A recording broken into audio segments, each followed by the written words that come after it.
Hey, what's up mga kapinta? Magtitimpla pala tayo ng epoxy primer. Papakita ko pala sa inyo yung tamang ratio nito. Tamang ratio nito guys, 3 litro nung epoxy primer saka 1 liter nung epoxy catalyst.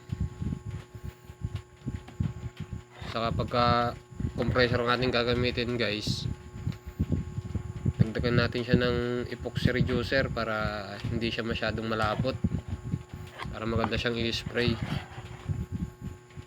bago natin siya haluin ng mabuti. Yan lang. Tapos pagkatapos nyan, pwede na natin i-spray yan guys.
Tara mga kapinta, umpisa na natin.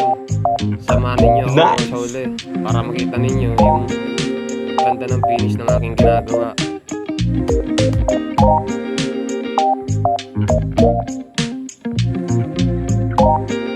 Sa trabaho pala mga kapinta, hindi natin pwedeng madaliin.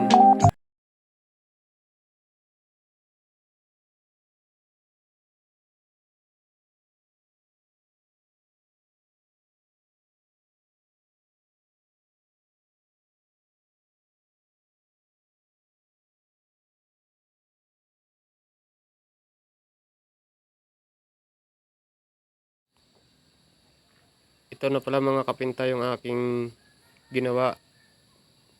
Tapos ko na siyang isprayan. Pansin nyo mga kapinta, primer pa lang yan pero makintab na. Maganda na ang kanyang detalye.